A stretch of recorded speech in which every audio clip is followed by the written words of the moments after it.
Alrighty, yo, what is going on, everybody? It's your boy, Mr. DDG94 here, back with another reaction video. Today, we're finna react to top 10 worst rappers of all time. This should be interesting. This is by those AI slop music channels, the ones that do the R&B. They also got a hip hop channel now too. This is probably the most interesting thing they put out some of the worst topics ever, bro. That's why I don't react to them as much, because they have some of the worst topics ever. So yeah, without further ado, man, let's get right into this. 10 rappers the culture has been trying to forget for decades. And I'm not talking about one-hit wonders who came and went before anybody noticed. I'm talking about artists who had platinum plaques on the wall, major label deals, primetime features, and still couldn't rap.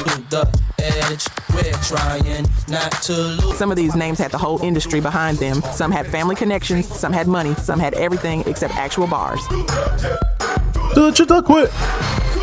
And the craziest part, a few of them are still out here acting like the culture owes them something. I already know some of these names, but the stories behind why they were so bad and how they got so far anyway, that's the part nobody ever breaks down. Let's get into it. Number 10, Soulja Boy. I'm jacking on you, and if we get the fight, then Now, before you hit me with, but he changed the game, stay with me on this one, because there's a difference between being influential and being good. And Soulja Boy, he proved you could be one without the other. No, you can't do it like me, no, so don't do it like me, folks. I said DeAndre Cortez Way is a teenager from Mississippi uploading tracks to the internet. I mean, yeah, he's one of the worst out here. He's got some of the worst. He got some of the most quotable worst bars of all time, bro. I ain't gonna hold you. That nigga said, "Say Tovin, that's my nigga. I've been fucking him forever." Like, nigga, what the fuck? Everybody know ain't no party like a Diddy party, so yeah, that's what's up. Yeah, that's it.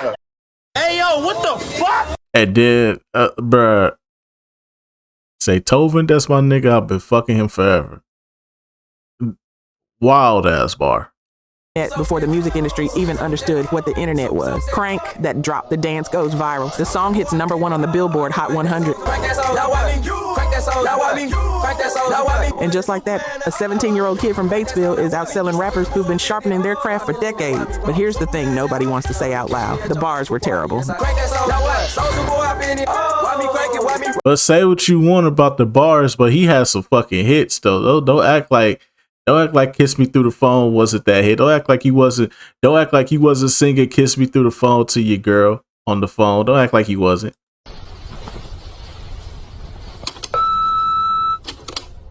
You can be my bunny, I could be your Clyde, you could be my wife. Text me, call me, I need you in my life, yeah, all day, every day I need you, and every time I see you, my feelings get deeper. I miss you, I really want to kiss you, but I just ain't trouble to one.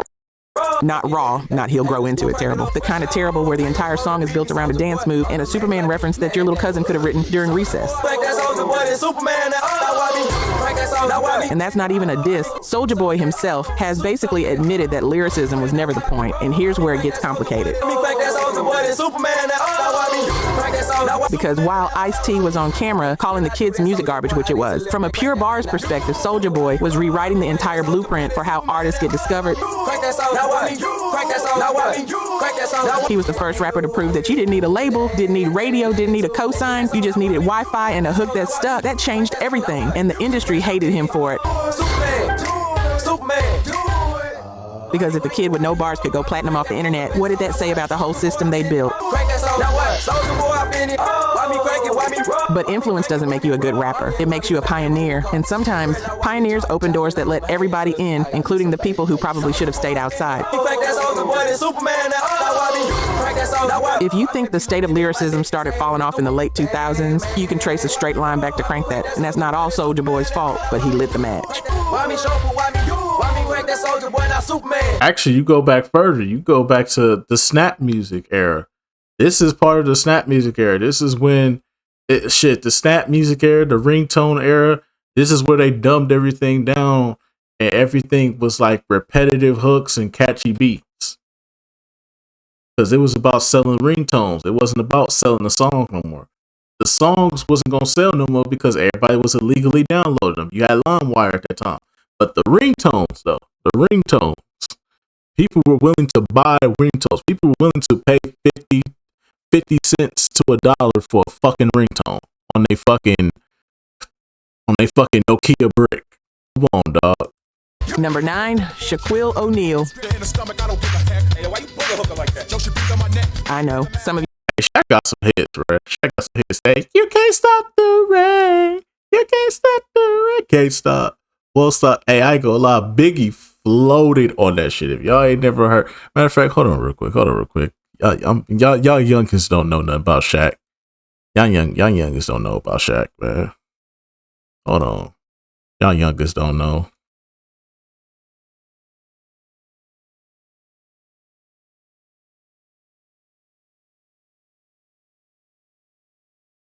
Hold on.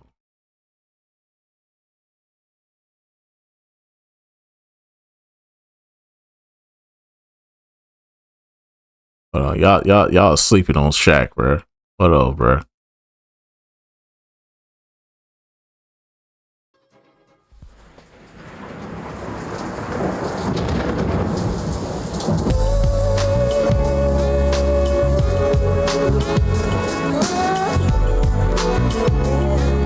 Y'all sleeping on Shaq, man. Shaq has some good ass songs though.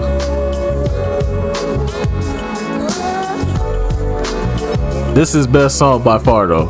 Mainly because of Biggie though. You can't stop it, block it, when I drop it. Anytime I go rhyme for rhyme on a topic. They ain't even fit to step in Shaq's arena. I look inside your mind and I see your shook demeanor.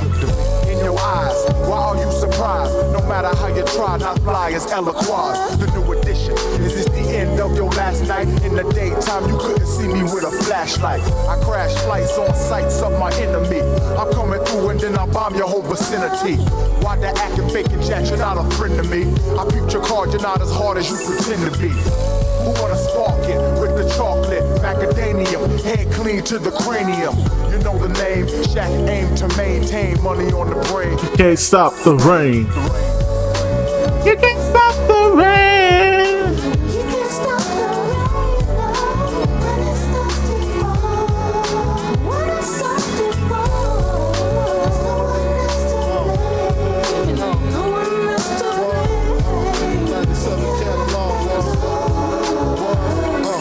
I sleep deep with killers about $1 million figures. Blessings and act legends and figures. Cream lizards, cream coochies. I do my duty as long as they fly as me and high as me. Success on my circle. Try to break it, I hurt you. Ain't no getting out that. I doubt that. We want the exotic, erotic ladies, not them toxic ladies that burn a lot. I learned a lot from junkies to ruffians, from being tied up by Colombians. Cause 80 grams was missing. Listen, had to change my position from wanting to be large to head in charge. My garage call it CeeLo. 4, 5s and 6s, honeys by the mixes. If it ain't broke, don't fix it. Smoke out with Leo, Biggie, Tarantino. Size like a sumo, Frank White, numero uno. Can't stop, won't stop. But they was Biggie floated on that shit. You're already typing, but hear me out because this one is wilder than you remember. Shaq is 21 years old, fresh off winning NBA Rookie of the Year with the Orlando Magic, and somebody at Jive Records thinks, you know what, let's give the 7'1" center a rap album. Not a vanity project, not a promotional single, a full album with real producers. Eric Sermon from EPMD, Ali Shaheed Muhammad from A Tribe Called Quest. They actually put heavy hitters behind the boards for this. And here's what's crazy: Shaq Diesel goes platinum. Over 1 million copies sold, 3 singles in the top 10 on the Hot Rap Songs chart. Say what you want, but Shaq is the only athlete to actually go platinum. The man had a legitimate rap career by the numbers. He dropped 4 albums between 1993 and 1998. Had features from Biggie, Jay-Z, Mobb Deep, Rakim. You could build a classic album out of the people who appeared on Shaq Records. But here's the problem. Every time those features came on, you realized exactly how far out of his depth Shaq was. Biggie would deliver a verse on his album, and then Shaq would come in sounding like he was reading a book report about being tough. The man rhymed skill with thrills, with bills on back-to-back bars like he was running a spelling bee. And you know what's wild? He knew. In a 2001 interview with Billboard, Shaq admitted he struggled with credibility because of being famous for something else. He said he took the music seriously, that it wasn't a novelty thing, and I believe him. But taking something seriously and being good at it are two different realities. Nobody questioned his passion, they questioned his bars, and rightfully so. I mean, it wasn't Kobe Bryant. It wasn't RP to Kobe, but it wasn't no Kobe Bryant rap music. Was it? None of that. And damn sure was no Allen Iverson. Oh my god. Hey, Kobe shit was terrible. Kobe shit was terrible. Allen Iverson, I don't know what the fuck that nigga was. So that nigga was talking reckless. Because when you're standing next to Rakim on a track and your verse sounds like a rookie trying to freestyle in the barbershop, the culture noticed every single time. You can't buy skill. And platinum plaques don't make you a good rapper, they make you a successful one. And that's a completely different conversation. Real talk. Only 9% of you watching this are actually. Just hit subscribe. Let's build this together. I be out in Jersey, puffin' Hershey. And I already know this one is going to split the. Let's build this together. All right, back to the story. Number 8, Diddy, Puff Daddy. No, ain't no party like a Diddy party, so. And I already know this one is going to split the comments because you can't talk about Sean Combs as a rapper without talking about everything else he did. Wherever you get stacks, I'ma fix that. Everything that's big dreams, I did. The man built Bad Boy Records from nothing, launched Biggie's career, helped shape the entire sound of 90s hip-hop from behind the scenes, but none of that means he could actually rap. You know, Diddy is a terrible rapper. Let's just get that out the way right now. Diddy's, out of all of these so far, Diddy probably might be the worst out of all of them. He might be the worst out of all of them, but like, let's be for real. He didn't write none of his raps, though. He had everybody ghostwrite for him. He never wrote a fucking rap a day in his life. He had everybody write for him. So calling him trash is basically like calling everybody that wrote for him trash. So you basically shitting on Mace, you shitting on Biggie, you shitting on the Lox, you shitting on who else? G-Dep, Black Rob. You shitting on everybody at that point, basically. But shit, you even shitting on 50 Cent. On the hot track, melt like it's hot wax. Put it out, all the stores. No Way Out drops. The album goes 7 times platinum. Can't Nobody Hold Me Down sits at number 1 on the Hot 100 for 6 weeks. It's All About the Benjamins becomes an anthem. The money, the lifestyle, the shiny suits. Puffy was everywhere. But if you go back and actually listen, not vibe to, not play at the cookout, but listen, you realize something. On almost every major track, somebody else is doing the heavy lifting. Don't knock me cause you're boring. I'm record sales soaring. Mace is carrying the verses. Biggie, who was already gone by the time the album dropped, is carrying the hooks through posthumous features. The Lox are in the background making it sound like bars are actually being delivered. And Puffy, his contributions were ad-libs, recycled motivational phrases, and the ability to yell his own name at the right time. Take that, bad boy, baby. Can't stop, won't stop. That's not rapping, that's branding on a beat. Yeah, that's what's up. Yeah. And here's where it gets political, because nobody in the industry would say it, not publicly. Not when he controlled the biggest hip-hop label in New York. Not when he had the Rolodex, the connections, the budget. You don't tell the man writing the checks that he can't rap. You just nod, cash the feature check, and hope your verse makes the song work despite his. Stop that. Leave a nigga with a hot hat, frontin' like Bad Boy and got trapped. The Lox literally begged to get off Bad Boy. They held a rally, a public demonstration to get released from their contract. You know how bad things have to get for artists to stage a protest against their own label? Why you wanna take us under?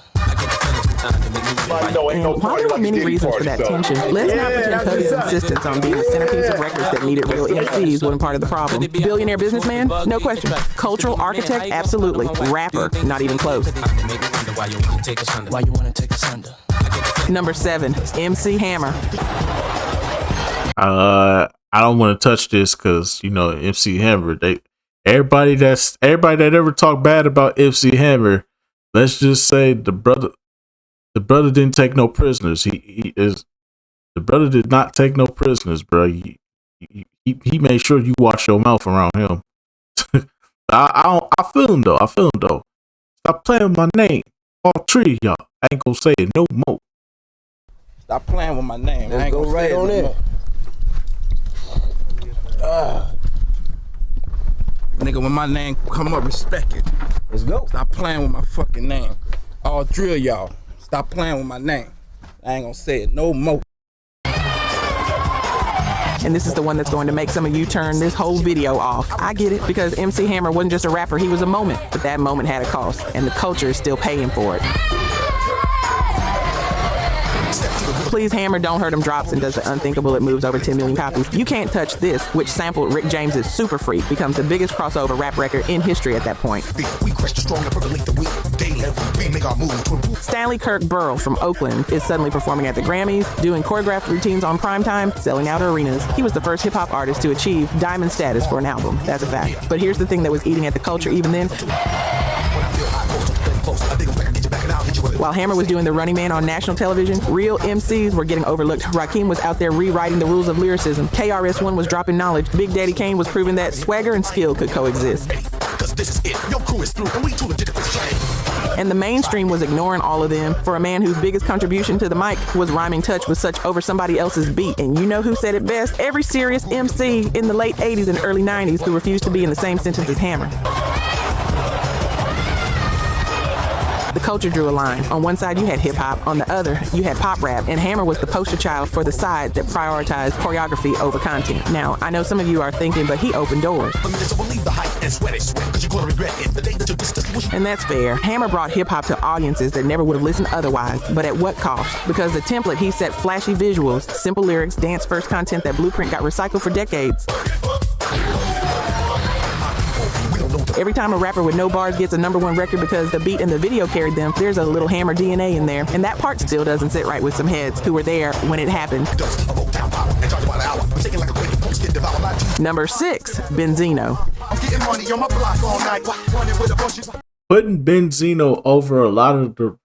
Put Benzino at number 6 over everybody you just mentioned so far is egregious.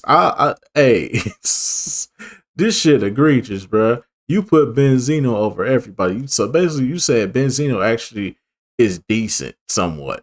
Boy, it's out the mud. We got Rashad McCown. Kobe's 81. Kobe's 81. And here's where the conversation shifts from bad at rapping to bad at rapping, and had the audacity to control how we rated everyone else. Raymond Scott from Boston, co-founder of The Source magazine, the Bible of hip-hop for over a decade, the publication that gave us the 5-mic rating system, the magazine that put Biggie, Nas, Jay-Z, and Tupac on the map. And Benzino used that platform, that sacred platform, to pretend he was a rapper who belonged in the same conversation. His group, the Almighty RSO, bounced around labels in the late 80s and early 90s without ever making a dent.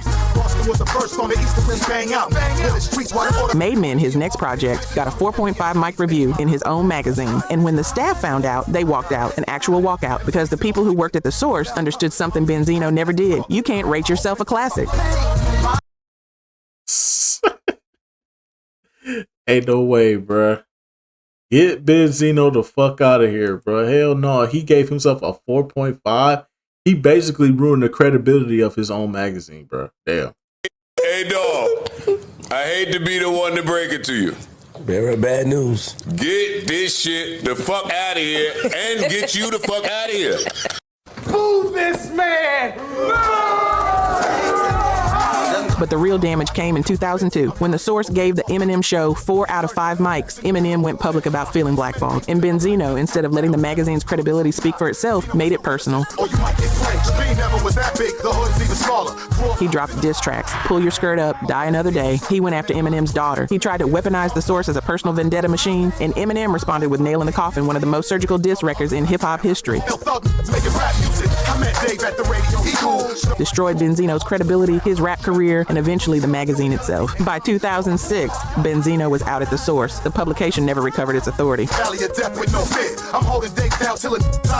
And hip-hop lost its most important critical institution because one man couldn't accept that he wasn't good enough to be in his own magazine. He even admitted it later, on camera, told the world Eminem could rap, that the beef was wrong. But by then, the damage was done. The source was a shell of itself, and Benzino's legacy wasn't as a rapper or even as a media mogul. It was as the man who burned down hip-hop's most important house because he couldn't get a seat at the table he built. Yeah. Number 5, Magoo. RP. This one I need you to sit with for a second, because what happened to Melvin Barcliff is one of the strangest stories in hip-hop history. The worst rapper most people have ever heard, paired with one of the greatest producers who ever lived.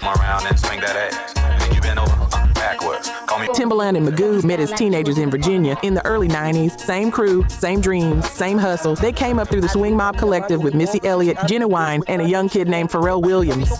By 1997, Timbaland was already reshaping the sound of popular music, and Magoo was right there next to him. Not because he earned it with bars, but because loyalty meant something in that circle.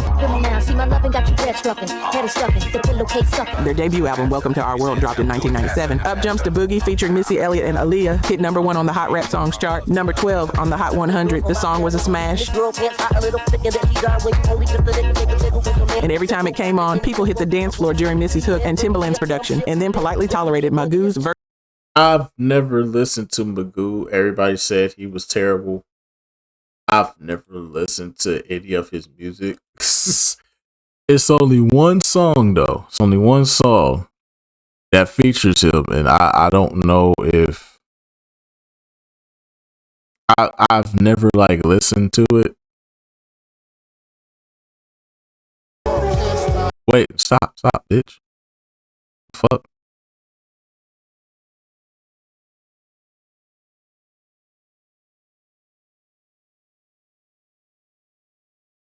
I can find it. Hold on.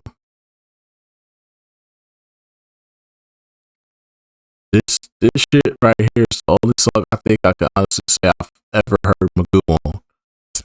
I think it's the only song. I'm pretty sure a lot of us, if you're not like big on Magoo, then I'm pretty sure this is the only song you heard.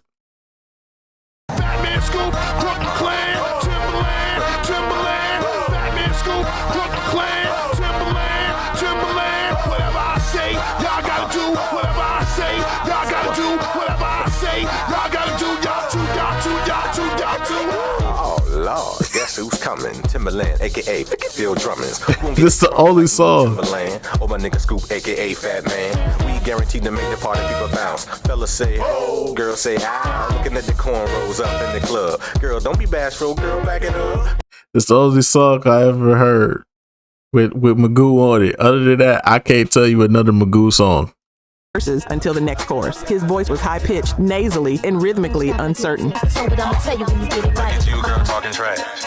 Critics compared him to Q-Tip, which he hated because Q-Tip was actually good. Magoo himself admitted in a 2020 interview that Timbaland gave him a choice: rap the way he'd been rapping for the streets and sell 200,000, or adjust his style and sell 1 million.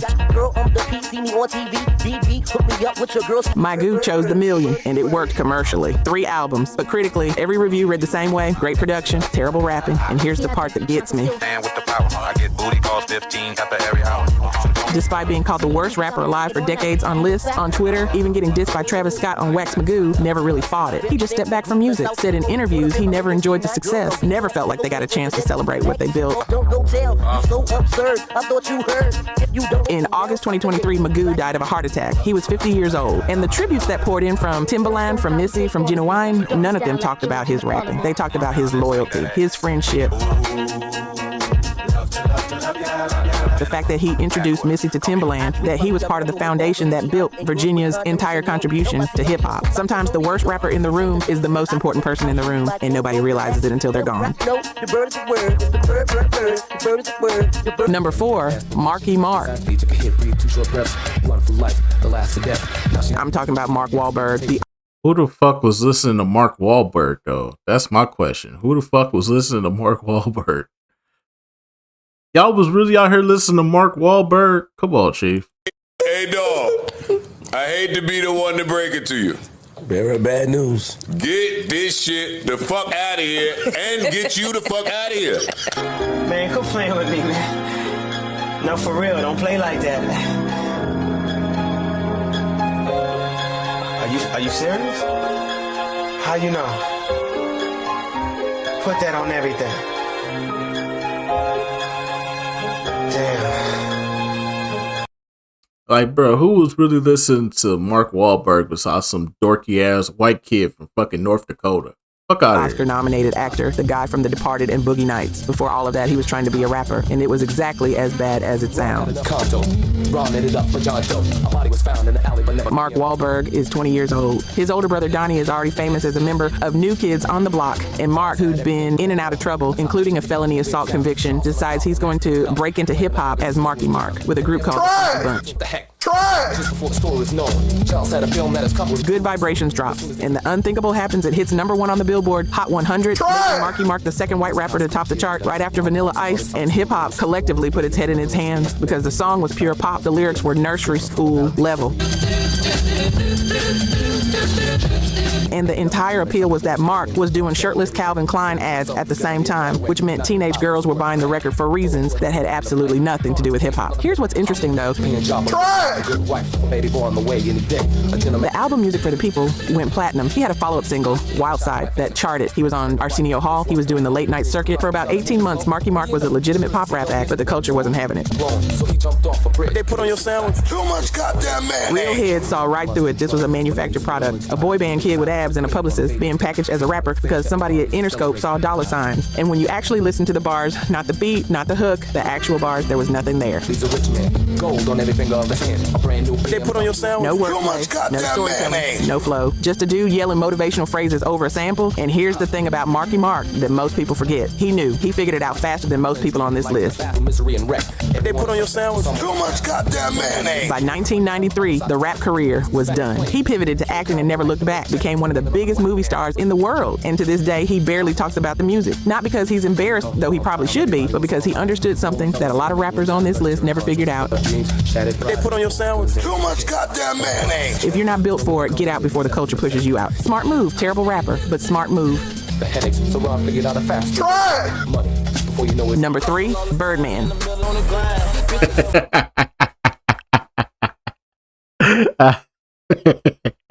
I like my dick suck, face suck. I like to fuck him in the ass while he beat up the pussy. I'm the Yeah, that's what's up. Yeah. I like my dick suck, face suck. I like to fuck him in the ass while he beat up the pussy. I'm the Everybody know ain't no party like a Diddy party, so. Yeah, that's what's up. Yeah. Yes, sir. I like my dick suck, face suck. I like to fuck him in the ass while he beat up the pussy. I'm the nigga cause they know we stay fly.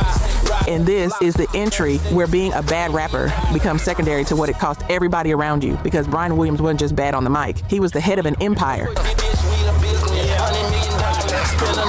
And that empire ran on other people's talent while he kept insisting on being heard. Cash Money Records, co-founded by Birdman and his brother Slim in 1991 out of New Orleans. They built one of the most successful independent labels in hip-hop history. Back on my block, nigga, gun up in my hand.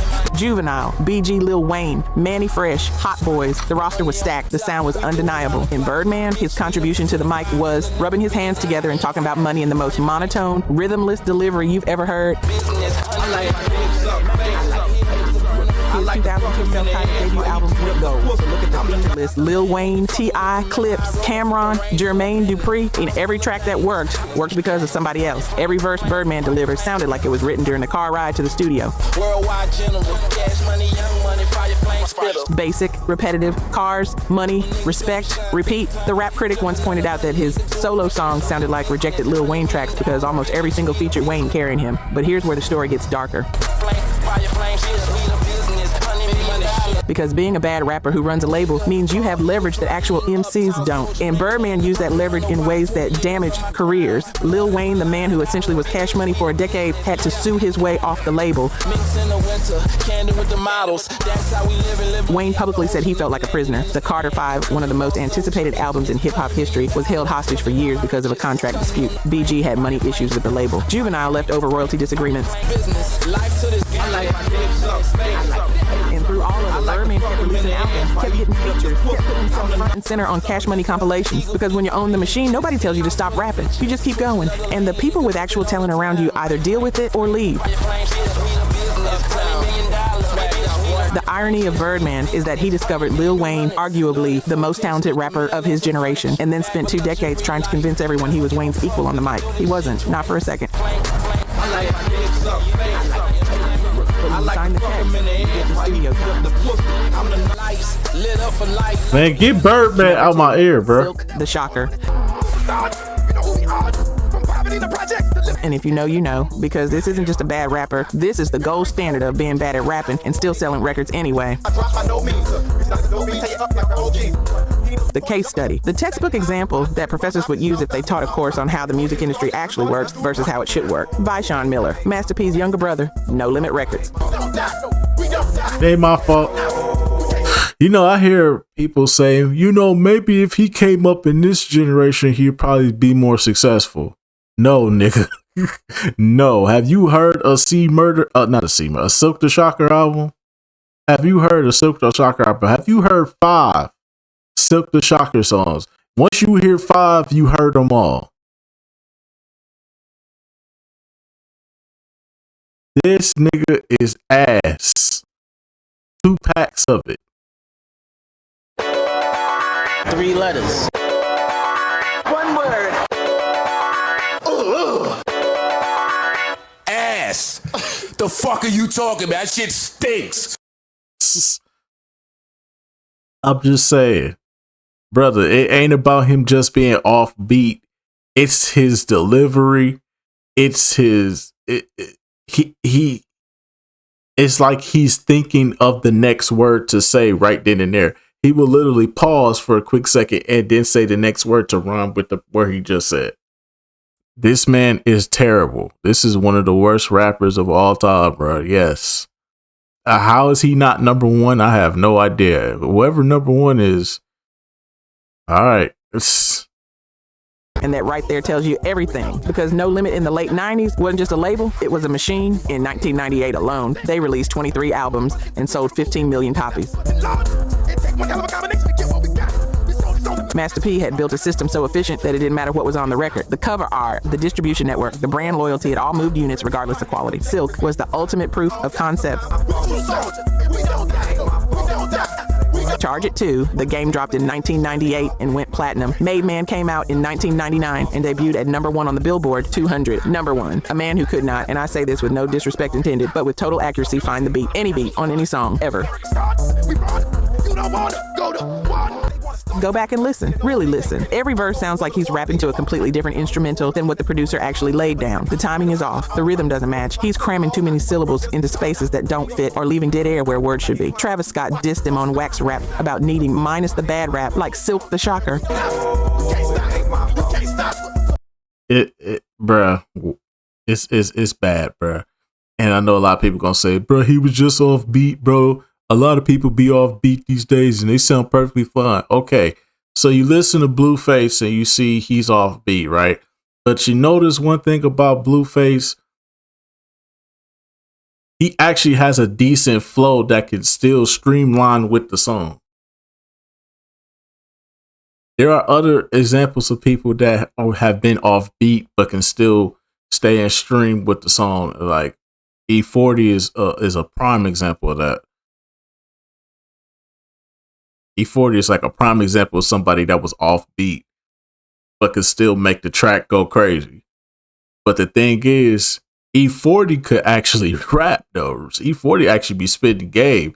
And sometimes he'd probably be the best part of the fucking song. I think Too Short would also be another candidate, but he's not off beat like that. He more than likely stay on beat for the most part. But like Silk the Shocker is not one of those people, bro. He's just all around bad. That's how embedded in the culture his reputation was. You could use his name as a punchline and everybody immediately understood. But here's what I think about when I hear Silk the Shocker. I think about what No Limit actually was, a family business from the Calliope projects in New Orleans. The Calliope. Master P's older brother Kevin was killed in a robbery in 1990. His other brother C-Murder ended up incarcerated. Silk was the one who stayed, the one who showed up, the one who was always on the label compilations, always touring, always present. And when Silk addressed the worst rapper lists years later, he didn't get defensive. He just said, I sold more records than a majority of rappers. I had my own style. And honestly, he's not wrong about the first part. Double platinum is double platinum, but my own style is doing some heavy lifting in that sentence because the style was being offbeat, consistently, professionally, lucratively offbeat, but you have to respect the hustle. And maybe the lesson of Silk the Shocker isn't about how bad he was, it's about how powerful the right machine is. Put anybody, literally anybody, inside a system that dominant and they'll go platinum. The music was secondary, the machine was the product. And if you've ever watched somebody succeed at something they had no business succeeding at just because they had the right last name and the right connections, you know exactly how this feels. Number 1, Vanilla Ice. Oh damn. Nah, I'm putting Silk the Shocker over Vanilla Ice. Silk the Shocker is number 1, hands down. You could put Vanilla Ice next to MC Hammer. They both the same. And honestly, was it ever going to be anybody else? Robert Matthew Van Winkle, a kid from Dallas, raised in Miami, rapping over a bass line he took straight from Queen and David Bowie's Under Pressure, without permission, without credit, and without shame. Ice Ice Baby drops as a B-side single, a DJ flips it to the A-side, and within weeks, it becomes the first hip-hop song in history to hit number 1 on the Billboard Hot 100. Let that sink in. The first rap record to ever top the biggest chart in American music was by Vanilla Ice. Not Rakim, not Chuck D, not KRS-One, not Big Daddy Kane. And the culture has never fully recovered from that irony. To the extreme, sold over 15 million copies worldwide. It spent 16 consecutive weeks at number 1 on the Billboard 200. At the time, it was the fastest selling hip hop album ever recorded. Jive Records signed him for $325,000, and they told him to change his appearance, dress more commercially, look more accessible. And Van Winkle did it because the product was never about hip hop. It was about selling hip hop to people who understand hip hop. And then the truth started leaking. His biography was fabricated by the label. Claims about his street credibility were invented. He told interviewers the bass line was different from Under Pressure because he'd added an extra note. He actually said that on camera. When Queen and Bowie's lawyers came knocking, he settled out of court and eventually paid $4 million to buy the publishing rights outright because it was cheaper than fighting the lawsuit. But here's what really makes Vanilla Ice the worst rapper of all time. It's not that he couldn't rap, though he couldn't. It's not that the beat was stolen, though it was. It's that his success validated every fear the culture had about mainstream co-optation. For years, real MCs have been warning that the industry would package a white face over a black art form and sell it back to America at a markup. And Ice Ice Baby was the proof. After the backlash hit, his career collapsed almost overnight. He went from selling out arenas to becoming a punchline. By 1999, even MTV had him on their show to ceremonially destroy his own music video's master tape. The man literally smashed his own legacy with a baseball bat on national television. And look, Van Winkle has found peace with it. He's got a real estate show now. The song still charts every winter. It recently climbed back to number 3 on the Billboard rap chart during the 2026 Winter Olympics buzz. The man is fine. But the scar he left on hip-hop's relationship with the mainstream, that never fully healed. Because every time a label packages authenticity it didn't earn, every time a rapper blows up off a sound they borrowed without crediting, every time the industry prioritizes marketability over artistry, there's a little Ice Ice Baby in there. And the all right, man, that's just gonna about do it for this one. Most definitely, man. These are some of the worst rappers to ever fucking exist, without question. But yeah, man, that's just gonna about do it for this one. Like I said, the only one I can probably say I've never listened to is Magoo. Magoo is probably the only one I've never listened to in his totality, bro. Benzino I've heard before. I don't know why I did that to myself. I need to slap my goddamn self for that. I need to slap my goddamn self for that. Why did I even fucking do that?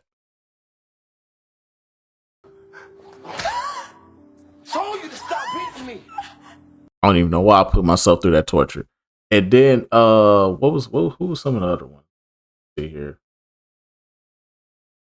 They put fucking, I mean, Diddy got hits. Let's be for real. Diddy got hits. Soulja Boy had hits. Shaq had hits. MC Hammer, only heard his first album just to hear what I said, and I see what people were talking about. But I ain't gonna lie, that too legit to quit. That shit kind of that shit kind of catchy. I ain't gonna lie to you. But other than that, though, man, that's just gonna about do it for this one. Yeah. Like I said, the only person I could say on this list, well, you could say Vanilla Ice too. I've never heard Vanilla Ice first album. I only know Ice Ice Baby, and that's it. But I was shocked that at a couple of people that wasn't on here. I was shocked to see that they didn't put, you know, the Little Pumps, the Sexy Reds. They didn't put nobody from today's time on here. They just put all the rappers from the 2000s and the 90s on here. It's like, nah, you can expand into today's time. It's some bad rappers out here today, but ain't none as bad as Silk the Shocker. Silk the Shocker is by far the worst, hands down. Like I said, all you gotta do is listen to 5 Silk the Shocker songs, and you've heard every single song he's ever put out. But other than that, though, that's just gonna about do it for this one. I don't know. I gotta play this one more time, bro. This shit go hard, bro.